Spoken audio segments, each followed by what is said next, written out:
ఆదికాండము 26వ అధ్యాయానికి రండి. Genesis chapter 26 verse 18. అప్పుడు తన తండ్రి అయిన అబ్రహాము దినములలో త్రవ్విన నీళ్ల బావులను ఇస్సాకు తిరిగి త్రవ్వించెను. ఏలయనగా అబ్రహాము మృతి పొందిన తరువాత ఫిలిష్తీయులు వాటిని పూడ్చివేసిరి. అతడు తన తండ్రి వాటికి పెట్టిన పేర్లు చొప్పున తిరిగి వాటికి పేర్లు పెట్టెను. ప్రభునందు ప్రియులారా, ఇదొక చక్కటి ఆత్మీయ సత్యం. అబ్రహాము బ్రతుకున్న రోజుల్లో ఆయన వెళ్ళిన ప్రతి చోట దేవుడు ఆయనకు పాడి పంటలు ఇచ్చి ఆశీర్వదిస్తూ ఉండేవాడు. వెళ్ళిన ప్రతి చోట దేవునికి బలర్పించి బలిపీఠాలు కట్టి ఆయన నామమున ప్రార్థన చేసి గుడారాలు వేసుకుంటా తిరుగుతూ ఉండేవాడు. అబ్రహాము ఆయనకి ఇచ్చిన దేవుడి సంతానం. అబ్రహాము మరణించిన తరువాత దేవుడు ఒక సమయములో ఇస్సాకును గెరారు తీసుకుని వెళ్ళాడు. గెరారు ప్రాంతములో కూడా తన తండ్రి పూర్వము తవ్వించిన నీళ్ల బావులు, వెల్స్, నీళ్ల బావి, నీళ్లు చేదుకునే బావి, నీళ్లు త్రాగే స్థలం, చాలా బావులను అబ్రహాము తవ్వించాడు. శత్రువులు ఏం చేశారంటే వాటిని అబ్రహాము మరణమైన పిమ్మట ఆ బావులకు కాపుదల లేక మట్టితో వాటిని శత్రువులు పూడ్చివేశారు. అక్కడ ఆగుదాం కాసేపు. పరిశుద్ధ గ్రంథములో దేవుని యొక్క ఆత్మ ఎక్కడ నీళ్ల బావిని గురించి కానీ నీటి ఊటను గురించి కానీ మాట్లాడిన రెండు విషయాలు మనం అర్థం చేసుకోవాలి. The significance of water or wells, దేవుని యొక్క ఆత్మీయ సత్యం. నీళ్లలో నుండి, నీటి ఊటలలో నుండి, నీళ్ల బావులలో నుండి కూడా దేవుని సత్యాలను తెలియచేయగలిగిన దేవుడు మనకు ఉన్నాడన్న సంగతి క్రైస్తవ విశ్వాసులమైన మనం మర్చిపోకూడదు. నీళ్ల బావి యొక్క ప్రాముఖ్యత, అవసరత మనకందరికీ బాగా తెలుసు. ఇప్పుడంటే పట్టణాల్లో కార్పొరేషన్లు, మున్సిపాలిటీలుగా ఏర్పడి ప్రతి చోట ఒక చక్కటి నీళ్ల ట్యాంకు కట్టి ఆ నీళ్ల ట్యాంక్ ద్వారా ప్రాంతంలో ఉన్న ఇళ్లకు చక్కగా వాటర్ సరఫరా చేస్తూ ఉన్నారు. నీటి అవసరత చాలా ఉంటుంది ప్రతి మనిషికి. ప్రకృతి సంబంధంగా నీరు లేకపోతే రోజు గడవదో. పొద్దున్న లేచినప్పుడు ముఖం కడుక్కున్న దగ్గర నుంచి రాత్రి పడుకునే వరకు నీటితో ప్రతి మనిషికి అవసరత ఉంటుంది. మనిషికే కాదు, పక్షులకే కాదు, పశువులకు, సకల జీవులకు కూడా నీటి యొక్క అవసరత చాలా ఉంటుంది. దేవుని గ్రంథంలో దేవుడు కూడా తన కార్యాలు, తన ప్రణాళికలు బావుల దగ్గర, వెల్స్ దగ్గర, నీళ్ల బావుల దగ్గర ఆయన చేసిన సందర్భాలు, ఆయన ప్రత్యక్షపరిచిన ఆయన యొక్క సత్యాలు మనకు పరిశుద్ధ గ్రంథములో కనబడతా ఉంటాయి. దేవుడు నీళ్ల బావుల దగ్గర ఆయన కార్యాలు చేశాడు.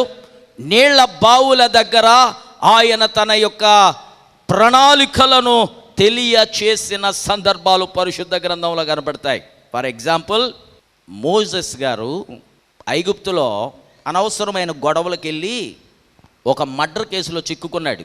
అది ఎవరికి తెలియదని అనుకున్నాడు. కానీ ఒకరోజు ఇద్దరి మధ్య గొడవ జరుగుతున్నప్పుడు ఈయన వెళ్ళాడు. వెళ్తే ఆ గొడవ తీర్చబోయేసరికి వాళ్ళు ఒకడు అన్నాడు, ఇదిగో నువ్వు పలానా వాడిని ఎలా చంపావు నాకు తెలియదు అనుకుంటున్నావా అని అన్నాడు. వెంటనే మోసెస్ భయపడ్డాడు. రాజుగారికి ఈ విషయం తెలిసిపోద్ది, ఆయన నన్ను చంపేస్తాడని భయపడి ఏం చేశాడు తెలుసా? నిర్గమకాండం 2వ అధ్యాయంలో ఉంటుంది. మిద్యాను దేశము వెళ్ళిపోయి 15వ వచనంలో మిద్యాను దేశములో ఒక బావి దగ్గర కూర్చుంటాడు మోసెస్. అరణ్యంలో ఒక బావి ఉంటుంది మిద్యాను దేశంలో. ఆ వాటర్ వెల్ దగ్గర కూర్చొని ఉంటాడు. అక్కడికే వస్తుంది. ఎవరు చెప్పండి? ఆయన మొట్టమొదటిసారిగా చూసిన స్త్రీ. యేసయ్య సమరయ మార్గమున ప్రయాణం చేస్తాడు. యాకోబు గారి బావి దగ్గర ఆగుతాడు. శిష్యులు అనుకున్నారు, ఈ ఎండవేళ ఎక్కడెందుకు ఆగాడు ఈయన, ఇక్కడ చెట్టు లేదు పుట్ట లేదు, ఎండకాడ ఈ బావి దగ్గర ఉన్నాడు అని అనుకుని ఉంటారు. కానీ ఎవరి కొరకు కనిపెడుతున్నాడో ఆయనకి తెలుసు. అక్కడకు వచ్చింది సమరయ స్త్రీ. అక్కడ సమరయ స్త్రీని ఆయన నిత్య జీవములోనికి నడిపించాడు. మరొక చోట ఇంటి దగ్గర నుంచి అన్న తరుముతాడని భయంతో పరిగెట్టుకెళ్ళి మేనమామ ఇంటికి వెళ్తాడు. వెళుతున్న దారిలో ఒక సంఘటన జరుగుతుంది. ఆ గొర్రెలకు నీళ్లు పెట్టడానికి ఆడపిల్లలు వస్తే అక్కడ ఉన్న కాపరులు ఈ ఆడపిల్లల గొర్రెలకు నీళ్లు పెట్టకుండా వాళ్ళ గొర్రెలకే నీళ్లు పెట్టుకోవడానికి వాళ్ళు తాపత్రయపడుతుంటే యాకోబు గారు అడ్డం వెళ్ళి అప్పుడు ఆ ఆడపిల్లలు తీసుకొచ్చిన గొర్రెలకు నీరు పెడతాడు. అక్కడే మొట్టమొదటిసారిగా కనపడింది ఎవరు చెప్పండి? యాకోబు గారు చేసుకున్న రాహేలమ్మ, రేచల్.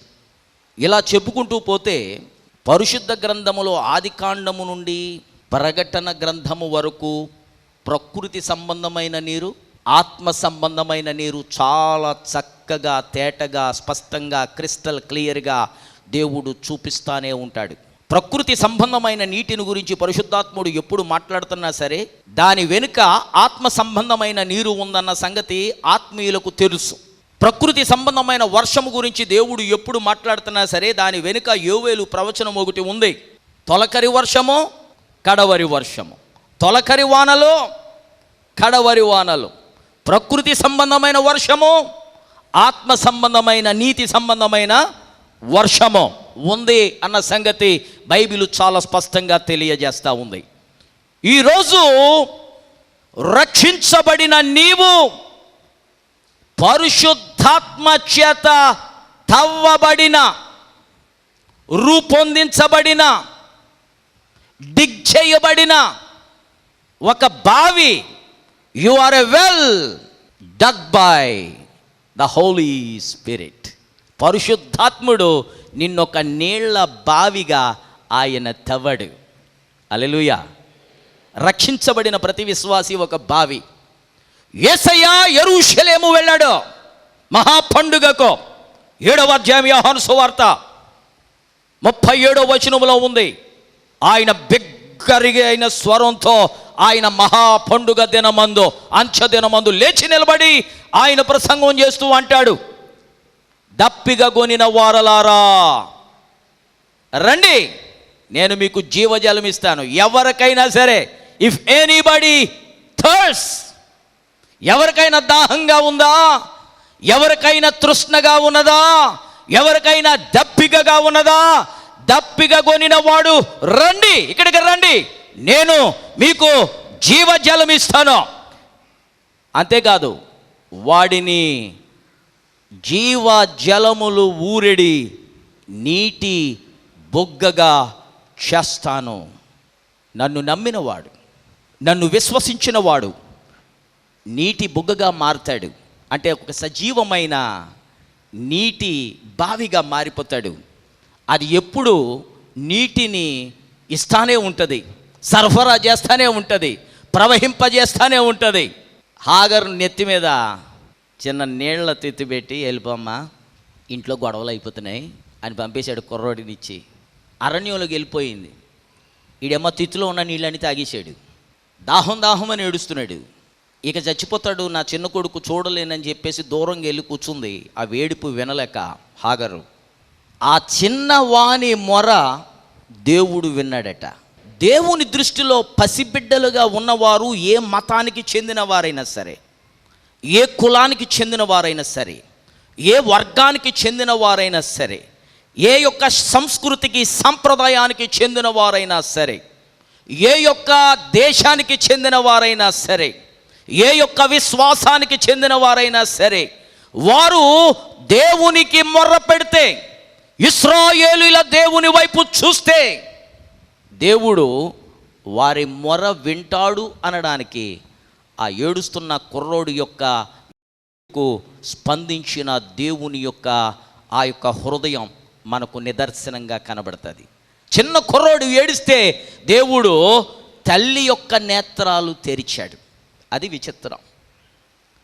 ఒకవేళ మీ ఇంటిలో పెద్దవాళ్ళు ఉండొచ్చు ఆత్మీయ స్థితిలో, వారికి దేవుని యొక్క ప్రణాళిక, సంకల్పం, దేవుని యొక్క విధానాలు, దేవుని యొక్క సత్యాలు, దేవుని యొక్క మార్గం తెలియక వారు ఏ మార్గమున వెళ్తే నా సమస్యలు తీరుతాయి, ఏ మార్గమున వెళ్తే నా శోధనలు పోతాయి, ఏ మార్గమున వెళ్తే నా కష్టాలు తీరుతాయి అని వారు తడుముకుంటున్న వేళ దేవుడు పెద్దవాళ్లకు చూపించకపోవచ్చు ఎటెళ్తే సమస్య పరిష్కారం అవుతుందో, కానీ నీ ప్రార్థన విని వాళ్ళ కళ్ళు తెరిచే సందర్భం ఒకటి ఉంటుంది. చిన్నోడు ఏడుపు విని హాగరు కళ్ళు తెరిచాడట దేవుడు. అదిగో అక్కడ ఓటుంది, వెళ్ళి నీళ్లు పట్టు తీసుకొచ్చి వాడికి, వాడు బ్రతుకుతాడు, వాడిని గొప్ప జనంగా చేస్తాను. ఆది నుండి నీటి యొక్క అవసరత మనకు కనబడుతూనే ఉంటుంది. వాటర్ యొక్క ఇంపార్టెన్స్ మనకు కనబడుతూనే ఉంటుంది. నీరు ఎంత అవసరమో మనకు తెలుస్తూనే ఉంటుంది. కానీ ప్రకృతి సంబంధమైన నీరు ప్రకృతి అవసరతలను మాత్రమే తీర్చగలదు. ఆత్మ సంబంధమైన నీరు అంతరంగ పురుషుని యొక్క దాహమును కూడా తీర్చగలదు. కోరహు కుమారులు కీర్తన రాస్తారు, దేవా దుప్పే నీటి వాగుల కొరకు ఆశపడినట్లు నీ కొరకు నా ప్రాణము తృష్ణగొనుచున్నది. ప్రాణానికున్న తృష్ణ వేరు, మన శరీరానికున్న దాహము వేరు. The thirst that your soul has is very different from the thirst that your physical body has. శరీరానికి ఉన్న ఆకలి, శరీరానికి ఉన్న దాహం వేరు. నీ అంతరంగ పురుషునికున్న ఆకలి, నీ అంతరంగ పురుషునికున్న దాహం వేరు. 3 పూట్ల తింటే బొజ్జ నిండుతుంది, కానీ అంతరంగ పురుషునికి ఆకలి తీరదు. ఒక ధనవంతుడు అనుకుంటాడు, నా ప్రాణమా తినుము త్రాగుము సుఖించుమని అనుకుంటాడు. దేవుడు వచ్చి అంటాడు, ఒరే బాబు ప్రాణం ఎక్కడ తింటుందిరా, ఆ ప్రాణాన్ని ఈ రాత్రి తీసుకుంటే నువ్వు సంపాదించినవన్నీ ఏమైపోతాయి. కొంతమందికి ప్రాణానికి ఉన్న ఆకలి తెలియక దాన్ని శరీరంలో తీర్చుకుందారని అనుకుంటారు, సమరయ స్త్రీ వలె. ఆ దాహాలు వేరు, ఈ దాహం వేరు. ఆ ఆకలి వేరు, ఈ ఆకలి వేరు.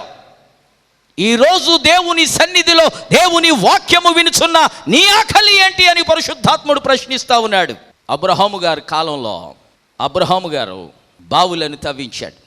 బావులను తవ్విస్తే ఆయన చనిపోయిన తర్వాత శత్రువులు వచ్చేసి మట్టి కొట్టేశారు, బావులను పూడ్చేశారు. ఇస్సాకును దేవుడు ఆ ప్రాంతానికి తీసుకొచ్చాడు.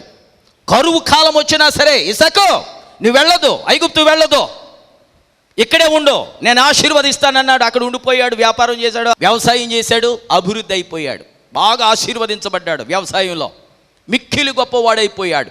అభిమలేకు కూడా చూసి అదిరిపడ్డాడు, ఒరి బాబు దూరంగా వెళ్ళిపో, నువ్వు ఆశీర్వదించబడ్డావు, యెహోవా నీకు తోడుగా ఉన్నాడు, నువ్వు దూరంగా వెళ్ళిపో, మా మధ్య ఉండొద్దని చెప్తే ఈయన దూరంగా వెళ్ళిపోయి ఒక లోయ వెళ్ళిపోయి లోయలో ఆయన గుడారం వేసుకుని కాపురం ఉండి అక్కడ ఏం చేశాడు తెలుసా, వాళ్ళ నాన్న తవ్వించినప్పుడు ఉన్న బావులను తిరిగి తవ్వించడం మొదలుపెట్టాడు.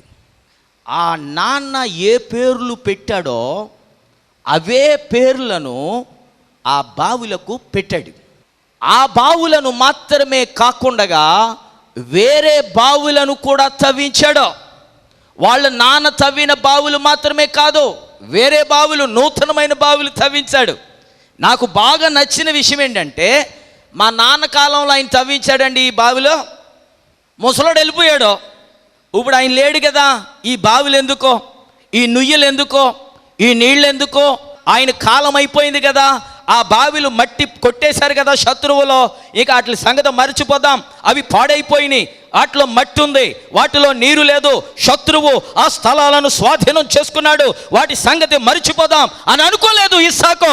ఇస్సాకు ఏం చేశాడో తెలుసా, ఆ బావుల దగ్గరికి వెళ్ళాడు. ఆ బావుల దగ్గరికి వెళ్ళి ఏం చేశాడో తెలుసా, తన పనివారి చేత తిరిగి వారి బావులను తిరిగి తవ్వించాడు. కొన్నిసార్లు రక్షణ బావులను సైతాన్ ఏం చేస్తాడంటే ఎండగట్టేస్తాడు. ఎలా ఎండగడతాడంటే శారీరక ఐహిక సంబంధమైన బలహీనతలను పెట్టేసి ఈ మట్టి ఎలాంటి మట్టి కొడతాడంటే ఈ బావిల్లో నేత్రాశ, శరీరాశ, జీవపడంబం, అంత మాత్రమే కాదు, మత్సరం, అసూయ, కామం, క్రోధం, మదం, మాత్సల్యాలు. అంతేకాదు, ఏమి తిందునా, ఏమి త్రాగుదునా, ఏమి ధరించుదునా. పొద్దున్న టిఫిన్ అప్పుడే అడుగుతాం మనం, మధ్యాహ్నం ఏమి వండుతున్నా అని. మధ్యాహ్నం భోజనానికి అడుగుతాం, మళ్ళా రాత్రే కాదు రేపొద్దున ఏ టిఫిన్ చేతనా. తిండి మీద ఆశ, ఏకాగ్రత. What is the menu? మనం హోటల్కి వెళ్తే ఏం అడుగుతాం? మెన్యూ ఏదని అడుగుతాం. భూ సంబంధమైన వాటి మీద మనసు పెట్టొద్దు. మీరు క్రీస్తుతో కూడా పైకి లేపబడిన వారైతే, లేపబడడం ఎక్కడి నుంచి? మృతతుల్యమైన వాటి నుండి, భూ సంబంధమైన వాటి నుండి, శరీర సంబంధమైన వాటి నుండి, ఐహిక సంబంధమైన వాటి నుండి, రక్తమాంసములకు సంబంధించిన వాటి నుండి మీరు క్రీస్తుతో కూడా పైకి లేపబడిన వారైతే, క్రీస్తు తన శరీరాన్ని సమాధి చేశాడు, క్రీస్తు తన శరీరాన్ని సిలువ వేశాడు, క్రీస్తు తన రక్తాన్ని చిందించాడు, క్రీస్తు తన యొక్క ప్రాణాన్ని సిలువ మీద అర్పించాడు. క్రీస్తులాగా మీరు అర్పణ చేసిన వారైతే, క్రీస్తులాగా మీరు శరీరాన్ని సిలువ వేసిన వారైతే, క్రీస్తులాగా మీరు మరణాన్ని జయించిన వారైతే, మీరు పైనున్న వాటినే వెతకండి. చప్పలు కొట్టి దేవునికి స్తోత్రం చెల్లించండి. భూ సంబంధమైనవి వాటిని వెతకడానికి వీలు లేదో. మా ఊర్లో మా నాన్నగారు మా క్యాంపస్లో మా గేట్లోకి ఎంటర్ అయిన వెంటనే ఆ పక్కన చర్చ్ ఉండేది. ఆ చర్చికి గేట్కి మధ్యలో ఒక పెద్ద నుయ్యి తవ్వించారు మా చిన్నప్పుడు. ఎప్పుడు నీరు ఉండేది, దాంట్లో శ్రేష్టమైన నీరు ఉండేది. తర్వాత మా ఇంటి ముందు తవ్వించారు, ఎప్పుడు శ్రేష్టమైన నీరు ఉండేది. మా ఇంటి వెనకాల ఇంకో నుయ్యి ఉండేది, శ్రేష్టమైన నీరు ఉండేది. మరలా మా గేదెల పాక దగ్గర ఒక నుయ్యి ఉండేది, శ్రేష్టమైన నీరుండేది. దాదాపు 4-5 నూతులు ఎప్పుడు కూడా ఫుల్గా నీళ్లుంటూ ఉండేవి. అప్పుడు మా చిన్నప్పుడు పైపులా కరెంటా ఏముండేది కాదు, 2 తీగలు ఉండే మా ఊరు మొత్తానికి. క్యాండిల్ ఎలా వెలుగుతుందో పెద్ద పెద్ద బల్బులు కూడా అలాగే వెలిగాయి. పవర్ వచ్చేది కాదు, సింగిల్ ఫేస్లు. అప్పుడు అర్థమైందా? అలా ఉండేది. నీటి అవసరత ఇళ్లలో చాలా ఉండేది. ఆ నూతికాడ నిలబడి బకెట్తో తోడుకుని, పెద్ద బకెట్లో వేసుకుని నూతికాడే సొబ్బు పెట్టుకుని స్నానం చేస్తూ ఉండేవాళ్ళం. చాలా సరదాగా ఉండేది. ఇప్పుడు నూతికాడికి వెళ్ళి స్నానం చేయమంటే ఎంత లెవెలు, ఎన్ని బిల్డప్లు మనం స్నానం చేయడానికి. నీళ్ళ అవసరత చాలా. మనిషి ఒక ఆత్మీయ బావి అని బైబిల్ చెబుతుంది. ఈ ఆత్మీయ బావిలో కొన్నిసార్లు సాతాను ఏం చేస్తాడంటే, ఈ పరిశుద్ధాత్మ జీవ జలము ప్రవహించనీయకూడదని ఏం చేస్తాడంటే రకరకాల మట్టి కొట్టేస్తాడు. ఎప్పుడు శారీర సంబంధమైన క్రియలని మట్టే కాదు, ఇంకా కొన్ని వేరే వేరే మట్లు కొడతా ఉంటాడు. భార్య భర్తల మధ్య గొడవలనే మట్టి, జాగ్రత్తగా నోట్ చేసుకోండి. అత్త కోడళ్ళ మధ్య మనస్పర్ధలనే మట్టి. వాళ్ళ బావుల్లో ఉన్న నీరు మామూలు నీరు కాదు. ఇస్సాకు గెరారులో వాళ్ళ నాన్న తవ్వించిన పూర్తి చేస్తే మళ్ళీ తవ్వించాడు. అక్కడి వరకు బాగానే ఉంది, వాళ్ళ నాన్న పెట్టిన పేర్లు పెట్టాడు, బాగానే ఉంది. ఇంకా బావులను తవ్వించాడు. ఒక బావి తవ్వితే శ్రేష్టమైన జలం పడింది. అయ్యారు నీళ్లు పడ్డాయండి అని సంతోషంగా పరిగెత్తితే ఆ గెరారు కాపరస్తులు కూడా వచ్చేసారంట. కాపరం చేస్తున్న వాళ్ళు, కాపర్లు కూడా వచ్చారు. అక్కడ కూడా కాపర్లు ఉన్నారు, గొర్రెలను కాసుకునేవాళ్ళు. పరిగెత్తుకొచ్చేసారు. ఏమన్నారు తెలుసా? హలో, ఈ నీళ్లు మాయి. ఏమండి, రాజుగారేమో లోయకి వెళ్ళిపోయి అక్కడ గుడారం వేసుకోమన్నాడు, దూరంగా వెళ్ళిపోయి. ఈయన వచ్చి ఇక్కడ గుడారం వేసుకున్నాడు. ఆయన పనోళ్ళు నుయ్యి తవ్వారు. నుయ్య తవ్వినోడిది నీరు అవుతుందా, లేకపోతే చూడడానికి తాగడానికి వచ్చినోడిది నీరు అవుతుంది చెప్పండి? మరి వీళ్ళేంటండి, ఇస్సాకు గారు తవ్వించిన బావి దగ్గరకు వచ్చి హలో ఆ నీరు మాది అని అంటారు. ఎలాగంటారు? కొంతమందికి వాళ్ళు కష్టపడకూడదు, ఎవడైనా కష్టపడితే ఆడి కష్టార్జితాన్ని అక్రమంగా స్వాధీనం చేసుకోవడం కొంతమందికి టాలెంట్ ఉంటుంది. అది దెయ్యం ఇచ్చే టాలెంట్, అది దుష్టుని యొక్క టాలెంట్. తనది కానిది ఆక్రమించుకోవడం. దేవుడు అంటాడు, నీ పొరుగువానిది పూచిక పుల్లనైనను, దాసినైనను, గాడిదనైనను, భార్యనైనను, అతనిది ఏదైనాను ఆశించడానికి వీలు లేదు. ఆ విషయానికి వస్తే ఏది నీది కాదో అది నీది కాదు, ఇతరులతో ఆశించడానికి వీలు లేదో. ఒక బావి తవ్వాడు, గెరారు కాపర్లు వచ్చి అక్కడ జగడం పెట్టారట. జగడం పెడితే ఆ బావికు ఏం పేరు పెట్టాడు తెలుసా? ఎసెకు, అనగా జగడాల బావి. కొన్ని కాపరాలు ఉన్నాయి. ఆ బావిలో నుండి ఊరే నీరు ఎక్కడికి ప్రవహిస్తుందో అక్కడ కంప్లీట్గా పోరాటాలు, దెబ్బలాటలు, జగడాలు. నాన్నకి నెమ్మది ఉండనివ్వరు, అమ్మకి నెమ్మది ఉండనివ్వరు, అమ్మమ్మకు నెమ్మది ఉండనివ్వరు, తాతయ్యకు నెమ్మది ఉండనివ్వరు, నానమ్మకు నెమ్మది ఉండనివ్వరు, అత్తకు నెమ్మది ఉండనివ్వరు, మామకు నెమ్మది ఉండనివ్వరు, రక్త సంబంధులకు నెమ్మది ఉండనివ్వరు. ఇంకా కొంతమంది భార్యాభర్తలు ఉంటారు, fight like dogs and cats even though they are spirit filled Christians, even though they are so called believers. విశ్వాసులన్న పేరే కానీ మీ యొక్క పోరాటాలు, మీ యొక్క సంసారాలు, మీ యొక్క కుటుంబాల్లో జరుగుతున్న రగడ, ఎంత డెకరేషన్ చేసుకున్న మనసంత కలహమే, ఎంత అట్రాక్టివ్గా ఉన్న మనసంత కలహమే, ఎంత కట్నం తెచ్చిన మనసంత కలహమే, ఎంత ఆస్తి ఉన్న మనసంత కలహమే, ఎంత పెద్ద ఉద్యోగం ఉన్న మనసంత కలహమే. నీ భర్తతో సమాధానం లేదు, నీ భార్యతో సమాధానం లేదు, అడుగు బయట పెడితే కలహం. పాపం ఇస్సాకు నెమ్మది పరుడు, ఎవరితో కలహానికి వెళ్ళేవాడు కాదు. అలాంటి వాడి మీదకే కలహానికి వచ్చి ఈ బావి మాది, ఈ నీరు మాది. ఎక్కడవుతుంది నీరు మీదని? కష్టపడి తవ్వించుకున్నవాడు ఆయన కదా, కష్టపడి తవ్వించుకున్నవాడు ఆయన కదా. ఎలా అవుతుంది? అక్రమం. నీది కాని ఆస్తి నీది అని నీవు డబాయిస్తున్నావంటే నీకు జ్ఞాపకం రావాల్సింది ఎవరో తెలుసా? Jezebel and Ahab. అహబు ఒక దరిద్రుని యొక్క ద్రాక్ష తోట ఆశించి తర్వాత అతని రక్తం కుక్కల చేత నాకబడింది. అతని రక్తం అతని యొక్క భార్య రక్తం. ఎక్కడ నాబోతు రక్తము కుక్కలు నాకినియో, నేను చెబుతున్నాను, నీది కానిది ఆశించొద్దు. గెరారు కాపరులు అల్లటోళ్ళే, ఆ నుయ్యి మాదండి, సొమ్మొకటిది సోకొకటిది అన్నట్టు. ఇస్సాకు తవ్వించాడు. ఇస్సాకు బావి దగ్గరికి గొడవకెళ్ళి ఈ బావి మాది అంటారు.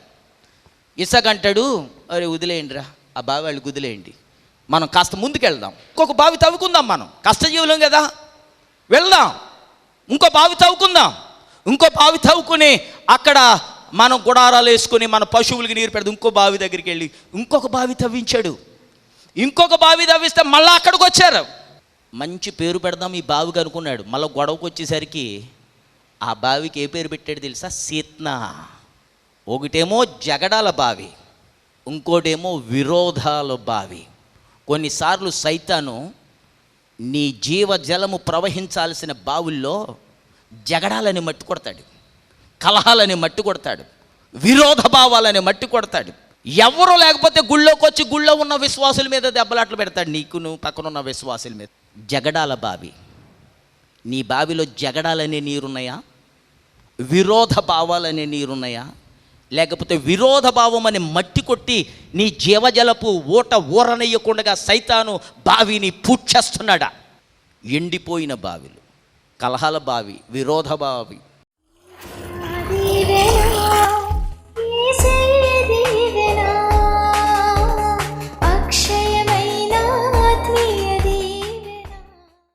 పరమ తండ్రి, ఈరోజు ఇస్సాకు తవ్విన బావులు నాయన, వాటిలో నుండి మాతో కొన్ని ఆత్మీయ సత్యాలు మీరు పంచుకున్నారయ్యా.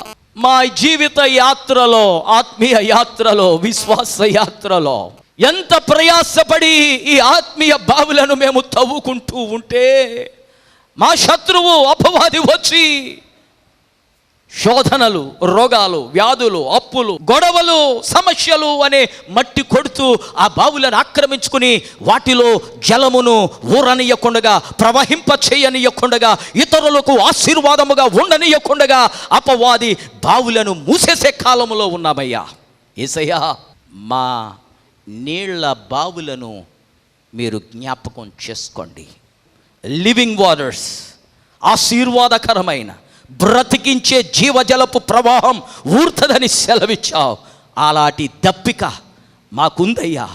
నీ పరిశుద్ధాత్మ ద్వారా ఆ దప్పికను తీర్చమని, పరిశుద్ధాత్మ జీవజలములు సమృద్ధిగా దయచేయమని, మేము బేర్షెబా చేరే వరకు, నీ ప్రత్యక్షత పొందే వరకు, నీ రెండవ రాకడ వరకు, నీవు మధ్యాకాశమున ప్రత్యక్షమయ్యే వరకు మా పరుగు ఆపకుండగా మా యాత్ర ఆపకుండగా సమస్యల వలనో, శోధనల వలనో, లేకపోతే లోక ఆకర్షణల వలనో మా యాత్ర మధ్యలోనే ఆపివేయకుండగా, లోతు భార్య వలె మేము సొదొమ గొమొర్రాల వైపు వెను తిరగకుండగా, విశ్వాసమునకు కర్తయు దానిని కొనసాగించువాడైన యేసు వైపు చూచుచు ఓపికతో ముందుకు సాగిపోయే భాగ్యమును మాకు దయచేయండి. ఆత్మీయ బావులను రిస్టోర్ చేయండి, రివైవ్ చేయండి. వారి శక్తిని ఆత్మశక్తిగా మార్చండి నాయన. పాడైన తోటలలో, నాశనమైన బీడు భూముల్లో తిరిగి నీవు మొక్కలను నాటుతున్నావని, నీవు కుటుంబాలను తిరిగి కడుతున్నావని, ఎక్కడ ఎండిపోతున్నారో అక్కడ సమృద్ధిని దయచేస్తున్నావని నీవు సెలవిస్తా ఉన్నావు. అలాంటి జీవ జలముల బావులుగా ఈ వాక్యము విని ఈ ప్రార్థనలో ఏకీభవించుచున్న ప్రతి బిడ్డను మీరు తీర్చిదిద్ది ఆశీర్వదించండి, దీవించి మహిమ పొందండి. యేసు నామమున అడుగుచున్నాను మా పరమ తండ్రి. తండ్రి, కుమార, పరిశుద్ధాత్మ దీవెనలు బిడ్డలారా మీకు నిరంతరము తోడయుండును గాక. ఆమేన్, ఆమేన్. దేవుని బిడ్డలారా గమనించండి, అక్టోబర్ నెల 19, 20, 21 తేదీలు శుక్రవారం, శనివారం, ఆదివారం మన సంఘములో ప్రత్యేకమైన అభిషేక పండుగలను నిర్వహించడానికి పరిశుద్ధాత్మ దేవుడు ప్రేరేపణ ఇస్తూ ఉన్నాడు. ఈ యొక్క ప్రత్యేకమైన పండుగలలో ప్రార్థించి దేవుని చిత్తమని ఎంచి దైవజనుడు ఆస్ట్రేలియాలో సిడ్నీలో ఉండి దేవుని పరిచర్య చేస్తున్న రెవరెండ్ రాజేంద్ర దత్ అనే దైవజనుడు, మనకు సుపరిచితమైన వ్యక్తి, దైవజనుడు. ఆయనను రమ్మని కోరాను. ఆ 3 దినాలు మన మధ్య ఉండి ఆయన అద్భుతమైన వాక్య పరిచర్య, అలాగనే చక్కటి పరిశుద్ధాత్మ నింపుదలతో, ఆత్మ వరములతో నింపబడి వాడబడుతున్న గొప్ప దైవజనుడు. వారు నేను కలిసి ఈ యొక్క సభలలో దేవుని యొక్క సందేశాలు ఇచ్చి వచ్చిన ప్రతి ఒక్కరి కొరకు ప్రార్థన చేస్తాం. దేవుడు అద్భుతాలు చేయబోతున్నాడు.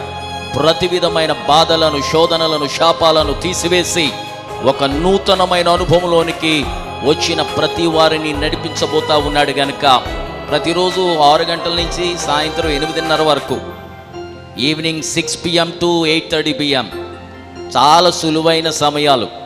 గనుక స్వచ్ఛందంగా మీరు ఎక్కడున్నా సరే, ఎవరైనా సరే, ఏ భేదం లేకుండా ఈ యొక్క సభలకు వచ్చి పాలు పొందాల్సిందిగా ప్రభు ప్రేమతో నేను మిమ్మల్ని ఆహ్వానం చేస్తా ఉన్నాను. దేవుడు మిమ్మల్ని దీవించునుగాక. Our phone numbers are 9440272335 and 99590479993 and 08832462 408. May God richly bless you.